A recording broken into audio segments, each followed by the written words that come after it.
It's Friday, April 4th, and I'm Brigitte. This week in the news. Screw up at work lately? Don't feel bad. Even research scientists have really bad ideas sometimes. A new study found that most teenagers like to take their cell phones with them everywhere. And researchers say that this groundbreaking info gave them an idea to harness this taking of cell phones everywhere thing to use the teens' own cell phones to intervene when they would be most likely to take health risks. Really? How? Well, says the researchers, it's really very simple. Let's say your teen is most likely to drink and smoke after school. Well, you can just have them automatically get a text message after school that says, "Don't get drunk and smoke." You know how diets that make you track every little piece of food that you eat make you hungrier and sometimes eventually fat because you think about food all the time when you didn't used to think about food all the time when you had like 5 pounds to lose? I think this would kind of work like that.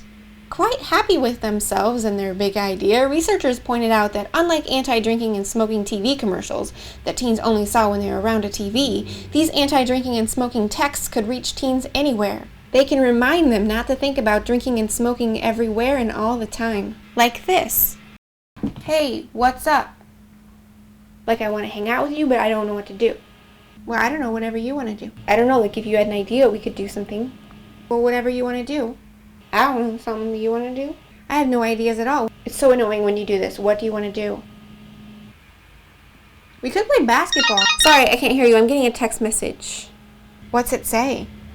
"Don't go and get that beer out of your dad's fridge right now and drink it with your friends."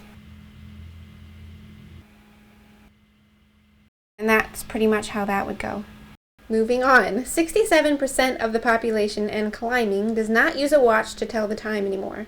They check the time on things like cell phones, PDAs, stuff like that. This week's annual watch trade fair just prompted a news story about how high-end watch companies are saying the watch industry is just fine. Instead of the old method of selling a lot of normal watches to a lot of normal people, the new method seems to be to sell a few really expensive odd watches to a few really rich people. For instance, this $300,000 day and night watch sold out within 48 hours of being released. And it's called the day and night watch because it doesn't tell you the time, it just tells you whether it's day or night.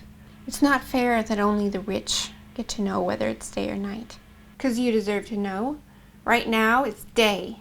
When you watch this, it might be night. Proving that the watch industry is doing fine by saying they can sell out of a $300,000 watch that only says day or night is only proving that the watch industry is not fine. They've become a novelty. You'd get the same effect from building a tiny steam engine and affixing that to your wrist with a leather strap.